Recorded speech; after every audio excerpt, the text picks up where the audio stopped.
Hello everyone, I am Sonam. Welcome back to my YouTube channel Apna Vidyalaya. आज के इस video में हम पढ़ने वाले हैं। इस वीडियो में हम आप सभी को बताएंगे क्लास 12 फिजिक्स के 1 से लेके 9 पार्ट तक के सबसे महत्वपूर्ण प्रश्न वो भी उत्तर के साथ, जो कि वेरी मोस्ट इम्पॉर्टेंट क्वेश्चन है। और ये क्वेश्चन जो है, इससे बाहर आपके बोर्ड एग्जाम में कोई भी क्वेश्चन नहीं आएंगे, क्योंकि ये क्वेश्चन जो है वो very very most important question है और 100% गारंटी कि ये आपके बोर्ड एग्जाम में पक्का आएगा। तो आप सभी को सबसे पहले वीडियो को लाइक कर देना है और चैनल पे नए तो चैनल को सब्सक्राइब कर देना है। और हाँ, एक रिक्वेस्ट है कि आप सभी लोग वीडियो को बिना स्किप किए लास्ट तक देखिएगा, तभी आपको ये क्वेश्चन और इनके आंसर समझ में आएंगे। ओके, तो यहाँ पे देखिए, क्योंकि फिजिक्स जो होता है ना, उसको एग्जाम्पल से अगर आप समझेंगे तो वो आपको हमेशा याद रहेगा। अगर आप लोग इसी तरह रट के समझेंगे तो उसे आप लोग देखेंगे, फिर उसके बाद तुरंत ही भूल जाएंगे। तो यहाँ पे हम आपको एग्जाम्पल के साथ बताने वाले हैं। तो एग्जाम्पल आपको कब समझ में आएगा? जब आप वीडियो को भगा भगा कर नहीं देखेंगे तब। तो चलिए स्टार्ट करते हैं हम अपनी फर्स्ट क्वेश्चन। और बहुत ही इंपॉर्टेंट ये क्वेश्चन है। इससे पहले भी मैंने कई इंपॉर्टेंट क्वेश्चन और न्यूमेरिकल्स और बहुविकल्पी प्रश्न जो है उनके वीडियो अपलोड कर चुके हैं। अगर आप लोग नहीं देखे तो चैनल पे अपलोड है, वहाँ से जाकर देख सकते। तो फर्स्ट क्वेश्चन अब स्टार्ट करते। कौन सा फर्स्ट क्वेश्चन है? तो यहाँ पे देखिए, हम आपके चैप्टर फर्स्ट से स्टार्ट करेंगे। तो यहाँ पे पहला जो क्वेश्चन है कि वैद्युत आवेश के क्वांटीकरण से आप क्या समझते हैं। जो क्वेश्चन बहुत ही इंपॉर्टेंट है ये, और ये आपके बोर्ड एग्जाम में कंटिन्यू आता रहता है। तो यहाँ पे देखिए, जो क्वांटीकरण होता है, ठीक है, इसका क्या मतलब होता है कि वैद्युत आवेश को अनिश्चित रूप से क्या किया जाता है, विभाजित नहीं किया जा सकता है। ठीक है, जो आवेश होता है ना, वो अपने एक मूल मान में ही रहता है, यानी कि उसको आप लोग विभाजित भिन्न में नहीं लिख सकते। किसमें? भिन्न में उसको नहीं लिखा जा सकता आवेश को। उसी को कहते हैं क्वांटीकरण। जैसे कि कोई भी आवेश है ना, तो यहाँ पे जैसे मुझे लिखना है, एक आवेश का मान लिखना है, दो आवेश का मान लिखना है, तो यहाँ पे प्लस और माइनस, जैसे यहाँ पे हमने 2e लिख दिया। ठीक है, तो ये क्या है? एक पूर्ण संख्या है। अगर इसी को हम क्या कर दिए कि यहाँ पे प्लस और यहाँ पे माइनस करके 1/2 ऐसे इस तरीके से लिख दिए यहाँ पे, तो ये क्या हो गया कि ये आवेश भिन्न के रूप में हो गया। ठीक है, तो यहाँ पे देखिए, और ये क्या है कि विभाजित हो गया। तो यहाँ पे आवेश जो होता है, इसको यहाँ पे कहा गया कि विद्युत आवेश को अनिश्चित रूप से विभाजित नहीं किया जा सकता। ठीक है, तो इसको यानी कि एक पूर्ण संख्या में ही सिर्फ देखा जा सकता है और इस आवेश को मापा जा सकता है और ये आवेश रह सकता है। ठीक है, तो यहाँ पे जैसे इस तरीके से प्राकृतिक में आवेश जो है, वहाँ पे देखिए, यहाँ पे प्लस माइनस ई, ठीक है, और यहाँ पे ये हो सकता है +-2e +-3, ये संभव है। और बाकी यहाँ पे 0.5e, ठीक है, 1.5e, ये जो अंक है ये संभव नहीं है। ये क्या है? भिन्नों के रूप में इसे संभव इस तरीके से आवेश जो है नहीं होता है। इसी प्रक्रिया को कहते हैं आवेश का क्वांटीकरण। ओके, फिर उसके बाद देखेंगे नेक्स्ट क्वेश्चन। क्या एक खोखले गोले की अपेक्षा समान त्रिज्या के, यानी कि एक ही साइज के, ठीक है, ठोस चालक गोले को अधिक आवेश दिया जा सकता है? यहाँ पे देखिए, कंपेयर किया गया है कि एक क्या है कि खोखला गोला है और एक क्या है, ठोस गोला है। ठीक है, इसमें क्या कहा गया है कि क्या एक खोखले गोले की अपेक्षा समान त्रिज्या के, यानी दोनों जो गोले हैं वो समान त्रिज्या के, उनकी साइज जो है वो क्या है, बराबर है दोनों की। तो कहा गया कि त्रिज्या के ठोस चालक गोले को अधिक आवेश दिया जा सकता है। तो बिल्कुल नहीं। क्यों? क्योंकि जो आवेश होता है ना, वो किसी भी पृष्ठ के ऊपरी परत पे क्या होता है, ऊपरी परत पे ही उपस्थित होता है। यानी यहाँ पे जैसे कोई भी, ये दो गोले हो गए, ठीक है, दो प्रकार के गोले हो गए।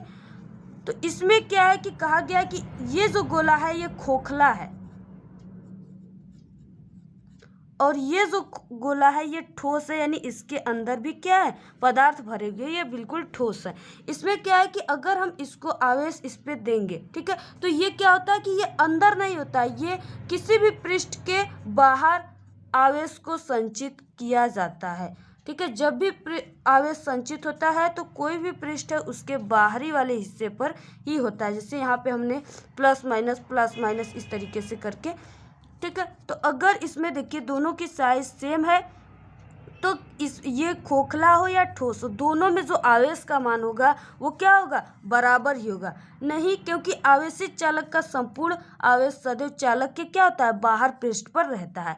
वही हमने जो बताया कि ये बाहरी पृष्ठ पे क्या होता है, रहता है। इसलिए दोनों पे जो आवेश का मान होगा वो दोनों पे बराबर होगा, चाहे वो गोला खोखला हो या ठोस हो। अब देखिए नेक्स्ट एक इंटरेस्टिंग क्वेश्चन है कि आप एक कार में जा रहे हैं, यदि बिजली गिरने वाली हो तो आप अपने को सुरक्षित रखने के लिए क्या करेंगे। ठीक है, तो आप लोगों की क्या आंसर है।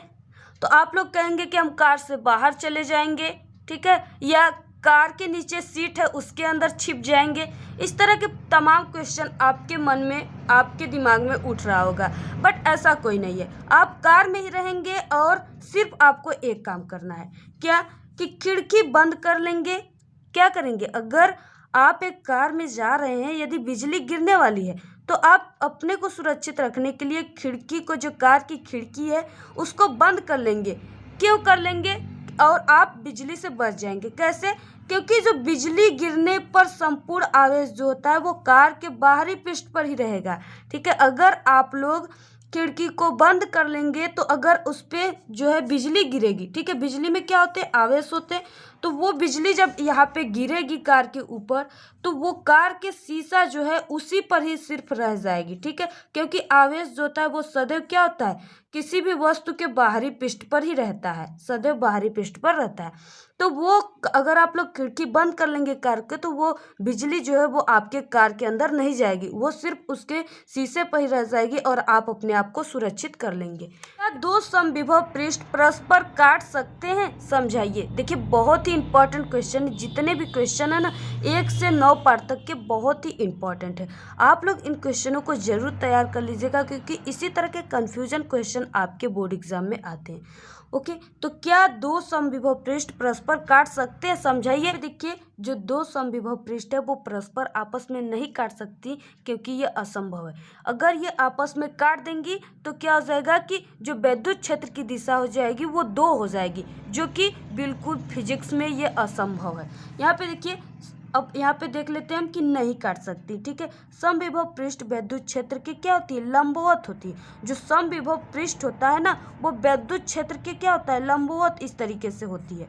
ठीक है, अगर यहाँ पे यदि दो समविभव पृष्ठ परस्पर काटेंगी तो क्या हो जाएगा कि कटान बिंदु पर विद्युत क्षेत्र की 2 दिशाएं हो जाएंगी। ठीक है, अगर 2 काटेंगी तो क्या हो जाएगी, कटान बिंदु पर विद्युत क्षेत्र की एक इधर दिशा हो जाएगी और एक इधर दिशा हो जाएगी, 2 दिशा हो जाएंगी, जो कि फिजिक्स में असंभव है। ठीक है, ये संभव नहीं है कि 2 विद्युत क्षेत्र की दिशा हो जाए, एक ही होता है। नेक्स्ट क्वेश्चन है कि पृथ्वी के विद्युत विभव को शून्य माना जाता है, क्यों। यानी जो पृथ्वी है उसे एक बहुत बड़ा नेगेटिविटी कहते हैं। ठीक है, क्यों कहते हैं, क्योंकि जो पृथ्वी होती है उसकी धारिता अनंत होती है। यानी पृथ्वी ही एक ऐसी चालक है जिसमें आप अनंत आवेश को क्या कर सकते हैं, उसे अनंत आवेश दे सकते हैं और वो शून्य कर देगी। यानी आप जितने आवेश देंगे पृथ्वी उतनी ही आवेश लेगी। एक ऐसी पृथ्वी ही ऐसी क्या है, नेगेटिविटी है। तो यहाँ पे पृथ्वी की धारिता अनंत होती है। ओके, ये आप लोग इसको जितना आवेश देंगे ये उतना आवेश को एब्जॉर्ब कर लेगी।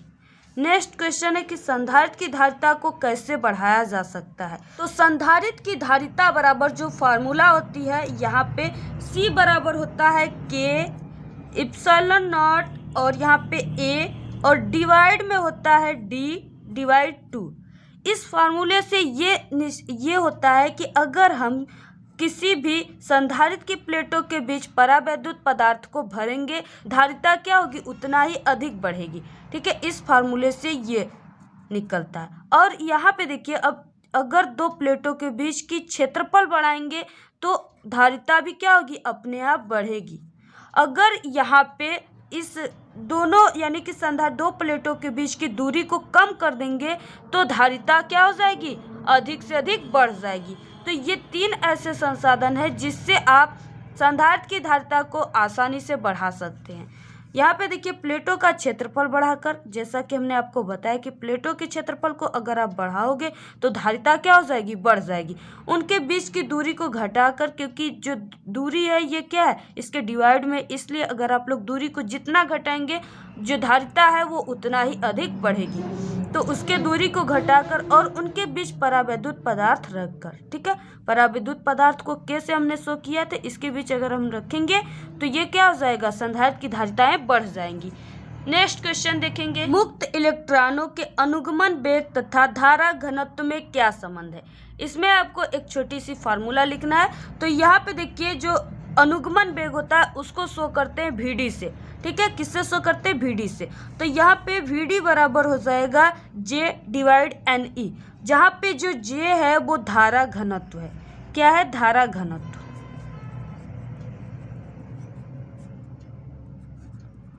और यहाँ पे E इलेक्ट्रॉन को शो कर रहा है और जो स्मॉल n है वो इलेक्ट्रॉनों की संख्या को शो कर रहा है, ठीक है। और यहाँ पे VD हमने बताया कि वो अनुगमन वेग को रिप्रेजेंट करते हैं VD से।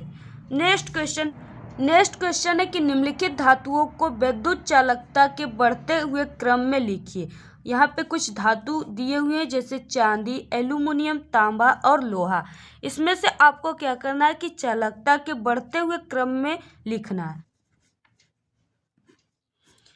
फिर उसके बाद जो होती है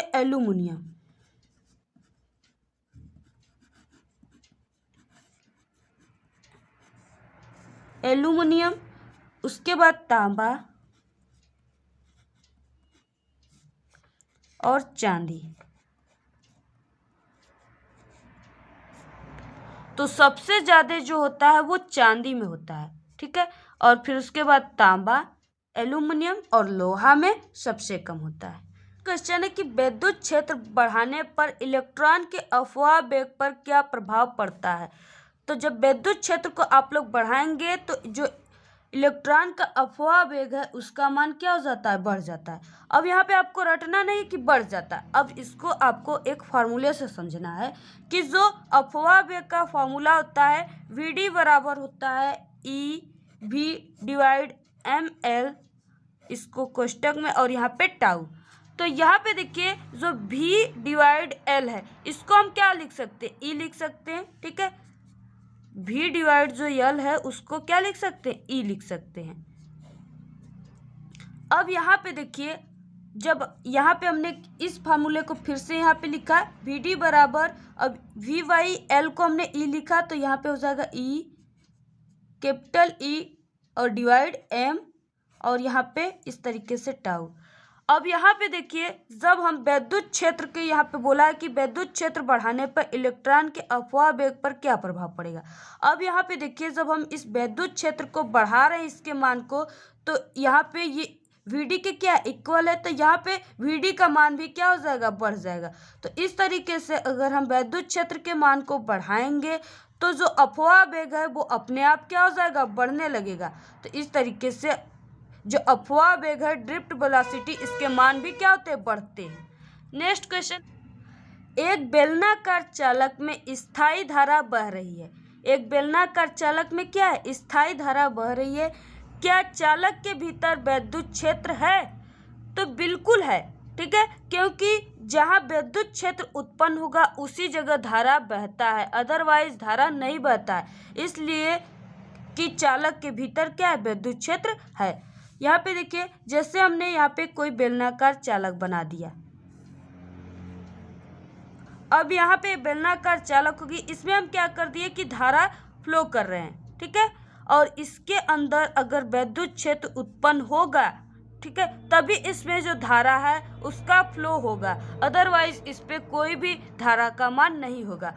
देखिए यहाँ पे है चालक में धारा तभी बहती है जब चालक के भीतर स्थापित विद्युत प्रत्येक मुक्त इलेक्ट्रॉन पर बल आरोपित करता है। क्या करता है? बल को आरोपित करता है, तभी जाकर उसमें जो धारा होता है वो फ्लो होता है। नेक्स्ट इम्पॉर्टेंट क्वेश्चन और काफ़ी इंटरेस्टिंग क्वेश्चन है कि जब किसी मोटर कार को स्टार्ट करते हैं तो उसकी जो हेडलाइट होती है वो कुछ डिम हो जाती है, यानी कुछ धीमा हो जाती है, धीमा पड़ जाती है। क्यों? ऐसा आप सभी लोग स्टूडेंट भी यूज़ करते होंगे, जैसे आप सभी लोग अपने बाइक की, ठीक है, या आप कोई भी कार वगैरह की जब आप उसको स्टार्ट करते हैं तो आप लोग ये देखे होंगे, अनुभव किए होंगे कि जो उसकी लाइट होती है वो थोड़ी सी डिम हो जाती है, यानी कि थोड़े से धीमे बढ़ने लगती है। तो वो क्यों होती है? क्या आपने कभी इसको जानने का प्रयास किया? तो यहाँ पे देखिए ये आपके चैप्टर का ही क्वेश्चन है, ठीक है। तो यहाँ पे देखिए गाड़ी स्टार्ट करने पर स्टार्टर गाड़ी की बैटरी से उच्च धारा लेता है। यानी आप लोग एकाएक स्टार्ट करते हैं तो क्या होता है कि तुरंत ही जो स्टार्टर होता है वो गाड़ी के बैटरी से उच्च धारा ले लेता है। अतः बैटरी में विभव पतन यानी कि IR के बढ़ने से बैटरी की प्लेटों के बीच जो विभवांतर होता है वो काफ़ी गिर जाता है। जब विभवांतर गिर जाता है तो क्या होता है कि उसकी जो लाइट होती है वो डिम पड़ जाती है, ठीक है, धीमा। जैसे यहाँ पे एक फार्मूला होता है V बराबर यानी विभवांतर बराबर E minus I into R, ठीक है। तो यहाँ पे देखिए माइनस लग गया I के आगे, तो क्या हो गया कि जब I का मान क्या होता है, जब हम तेजी से स्टार्ट करते तो स्टार्टर क्या होता है, गाड़ी की बैटरी से उच्च धारा ले लेता है। तो यहाँ पे जब धारा का मान बढ़ जाता है, ठीक है, धारा का मान क्या हो जाता है, बढ़ जाता है, तो विभवांतर का मान क्या हो जाएगा, घट जाएगा, क्योंकि जो धारा है वो माइनस। नेक्स्ट क्वेश्चन है कि वैद्युत परिपथ के लिए किरचॉफ का प्रथम नियम किस राशि के संरक्षण पे आधारित है। तो जो वैद्युत परिपथ के लिए जो किरचॉफ का पहला नियम है वो आवेश संरक्षण के नियम पे क्या है, आधारित है। नेक्स्ट क्वेश्चन देखेंगे, किसी वृत्ताकार धारावाही लूप के केंद्र पर उत्पन्न चुंबकीय क्षेत्र का मान तथा उसकी दिशा बताइए, ठीक है, चुंबकीय क्षेत्र का मान और उसकी दिशा बताना है। तो यहाँ पे देखिए V बराबर होता है μ0 I डिवाइड 2a, जहाँ पे चुंबकीय क्षेत्र की दिशा जो है वो लूप के तल के लंबवत होती है, क्या होती है, लंबवत होगी। नेक्स्ट क्वेश्चन देखेंगे, चुंबकीय क्षेत्र किस किस प्रकार उत्पन्न होता है, यानी कि आप चुंबकीय क्षेत्र को किस किस प्रकार उत्पन्न कर सकते हैं। तो यहाँ पे देखिए चुंबकीय क्षेत्र उत्पन्न होता है चुंबक के कारण, यानी कि आप दो चुंबक N और S, ठीक है, यहाँ पे N और S रख कर क्या कर सकते हैं, बीच में इसके चुंबकीय क्षेत्र को उत्पन्न कर सकते हैं। नेक्स्ट धारावाही चालक के कारण, आप किसी धारावाही चालक रखकर उसके बीच आप चुंबकीय क्षेत्र उत्पन्न कर सकते हैं। और नेक्स्ट की गतिमान आवेश के कारण, ठीक है, जैसे गतिमान आवेश हो गए, ठीक है, प्लस Q और minus Q, plus Q minus Q, इससे क्या होगा कि चुंबकीय क्षेत्र जनरेट हो सकता है। फिर उसके बाद नेक्स्ट देखेंगे, चुंबकीय क्षेत्र में गतिमान आवेशित कण की चाल नहीं बदलती क्यों। आप लोग देखे होंगे कि जो चुंबकीय क्षेत्र है उसमें कोई भी गतिमान आवेश होता है, ठीक है, आवेशित कण होता है, उसकी चाल नहीं बदलती, यानी वो जिस नियत चाल से चलता है अपने चुंबकीय क्षेत्र में उसी तरह चलता ही रहता है, उसकी चाल है जो है वो नहीं बदलती, क्योंकि जो आवेश है, ठीक है, आवेश पर चुंबकीय बल सदैव कण के वेग की दिशा की क्या होती है, लंबवत होती है, इसलिए उसकी दिशा और उसकी चाल नहीं बदलती। नेक्स्ट क्वेश्चन है कि किसी वैद्युत परिपथ में अमीटर जो है उसको श्रेणी क्रम में और वोल्ट मीटर को समांतर क्रम में जोड़ा जाता है क्यों। आप लोग देखेंगे कि जो अमीटर होता है वो क्या करता है, धारा को मापता है, और जो वोल्ट मीटर होता है वो विभवांतर को मापता है। तो किसी भी परिपथ में अमीटर को क्या करते हैं कि सीरीज में जोड़ते हैं, ठीक है, श्रेणी क्रम में जोड़ते हैं, और वोल्ट मीटर को पैरेलल यानी समांतर क्रम में जोड़ते हैं। क्यों जोड़ते हैं, क्योंकि तो यहाँ पे क्योंकि अमीटर का जो प्रतिरोध होता है, रेजिस्टेंस होता है, वो बहुत ही कम होता है, ठीक है, और यहाँ पे जो वोल्ट मीटर होता है उसका जो प्रतिरोध होता है बहुत ही अधिक होता है, ताकि ये परिपथ से क्षीण धारा ले सके। क्यों होता है इसका अधिक, क्योंकि ये परिपथ से क्षीण धारा जो है वो ले सके, इसलिए क्या होता है कि अमीटर को श्रेणी क्रम में और वोल्ट मीटर को समांतर क्रम में जोड़ा जाता है। चुंबकीय द्विध्रुव का कोई एक उदाहरण दीजिए। तो धारा लूप क्या होता है, धारा लूप क्या है कि चुंबकीय द्विध्रुव का उदाहरण है। नेक्स्ट क्वेश्चन देखेंगे कि इलेक्ट्रॉन चक्रण से आप क्या समझते हैं, जो कि बहुत ही इंपॉर्टेंट क्वेश्चन है। तो परमाणु में इलेक्ट्रॉन कक्षीय परिक्रमण के अतिरिक्त अपनी अक्ष के परितः भी घूमता है, जिसे ही चक्रण कहते हैं। जैसे यहाँ पे ये इलेक्ट्रॉन हो गया, ओके, तो यहाँ पे इनकी कक्षाएं, इनके इस तरीके से कक्षाएं होती हैं इनके आसपास। इसमें क्या कहता है कि जो इलेक्ट्रॉन होता है वो अनियमित रूप से गति करता रहता है। इसमें क्या करता है, गति करता है। तो ये अपने कक्षाओं में गति करते करते क्या करता है कि इन कक्षाओं के अक्ष पे चला जाता है। मीन्स कि यहाँ पर ये गति करने लगता है। ये क्या है? इन कक्षाओं का अक्ष, यहाँ तक ये, और अपनी अक्ष के परितः यानी अपनी जो केंद्र है अक्ष है उसके ये परितः यहाँ पे भी गति करने लगता है, जिससे कि इलेक्ट्रॉन में चक्रण उत्पन्न हो जाता है। ठीक है, और अक्ष के परितः घूमता है, इसी को कहते हैं चक्रण। इलेक्ट्रॉन का चक्रण इसी को कहते हैं। ओके, आप लोग देखिए इस वीडियो को ज़्यादा से ज़्यादा अपने फ्रेंड में शेयर कर दीजिएगा, जिससे कि इस पे व्यूज़ काफ़ी अच्छे हैं और हम भी काफ़ी ज़्यादा मोटिवेट हैं और आप सभी को इसी तरह फिजिक्स के काफ़ी इंपॉर्टेंट न्यूमेरिकल जैसे 1 से 9 पार्ट तक के आपको इंपॉर्टेंट न्यूमेरिकल के भी वीडियो प्रोवाइड कराएंगे। अगर आप लोग इस वीडियो को देखने के लिए एक्साइटेड है तो कमेंट करके ज़रूर बताइएगा कि हाँ मैम आप न्यूमेरिकल भी कराइए, और ज़्यादा से ज़्यादा आप लोग इस वीडियो को अपने फ्रेंड में ज़रूर शेयर कीजिएगा। ठीक है, फिर उसके बाद नेक्स्ट क्वेश्चन देखेंगे। नेक्स्ट है कि क्यूरी ताप से आप क्या समझते हैं? तो जो क्यूरी ताप होता है वो एक उच्च ताप होता है। ठीक है, जो कि देखिए यहाँ पे क्यूरी ताप वो उच्च ताप है जिस पर जो लोह चुंबकीय पदार्थ होता है, ठीक है, कोई भी जो लोह चुंबकीय पदार्थ होता है वो अनुचुंबकीय पदार्थ में बदल जाता है। इतनी तेज ये क्यूरी ताप होती है। ठीक है, इसी को कहते हैं क्यूरी ताप। आप लोग ज़्यादा से ज़्यादा वीडियो को ज़रूर शेयर कर दीजिएगा, और हाँ अगर वीडियो आप लोगों को पसंद आ रही हो और समझ में आ रहे हो क्वेश्चन तो कमेंट कर दीजिएगा कि हाँ मुझे समझ में आ गया, और इसी तरह के इम्पोर्टेंट क्वेश्चन आप डेली लाइए। देखिए हम आप सभी लोगों के लिए इतना मेहनत कर रहे हैं, ठीक है, स्ट्रगल कर रहे हैं, तो आप सभी लोग हमारे लिए सिर्फ इतना कीजिए कि ज़्यादा से ज़्यादा इस वीडियो को अपने फ्रेंड में शेयर कर दीजिएगा। ओके, और वैसे भी हमारे अपना विद्यालय यूट्यूब चैनल पे क्लास 12 के आल सब्जेक्ट की तैयारी कराई गई है। ठीक है, और काफ़ी आप सभी लोगों की कमेंट भी आ रही थी कि मैम इंपॉर्टेंट क्वेश्चन हमने प्रोवाइड कराया था तो आप लोग बोले थे कि उसकी सॉल्यूशन भी होनी चाहिए, तो इसकी सॉल्यूशन के साथ इसलिए हमने इस वीडियो को प्रोवाइड करा रहे हैं। और वैसे भी हमारे अपना विद्यालय यूट्यूब चैनल पे क्लास 12 केमिस्ट्री के आल सब्जेक्ट यानी आल चैप्टर की तैयारी कराई गई है। आप लोग प्लेलिस्ट नहीं देखते, आप लोग प्लेलिस्ट में जाकर जरूर देखा करिए। ओके, नेक्स्ट है कि लोहे के अतिरिक्त अन्य 2 लोह चुंबकीय पदार्थों के नाम लिखिए। तो लोहे के अतिरिक्त निकिल और कोबाल्ट जो है वो लोह चुंबकीय पदार्थ हैं। ओके, तो ये रहे हमारे इम्पॉर्टेंट क्वेश्चन जो कि एक पार्ट से लेके यानी चैप्टर 1 से लेके आपके चैप्टर 9 तक के सबसे इम्पॉर्टेंट क्वेश्चन थे, और इसी तरह के क्वेश्चन जो थे वो आपके बोर्ड एग्जाम में आते हैं। ठीक है, और आपके बोर्ड एग्जाम में इसी तरह के थोड़ा कन्फ्यूज़न क्वेश्चन आते हैं, सरल टाइप के नहीं आते। तो आप लोग जितने भी हमने क्वेश्चन बताए उसको आज ही आप लोग तैयार कर लीजिएगा बिल्कुल बारीकी से, अच्छे तरीके से। ओके, तो आज के इस वीडियो में इतना ही। तो आपको ये वीडियो कैसा लगा? अगर वीडियो पसंद आए तो एक बड़ा सा लाइक कर दे और चैनल को सब्सक्राइब करके बेल आइकन को ज़रूर प्रेस कर दे, जिससे कि हमारे न्यू वीडियो की नोटिफिकेशन आपको सबसे पहले मिले, और कमेंट करना बिल्कुल ना भूलें। Thank you, all the very best, bye bye.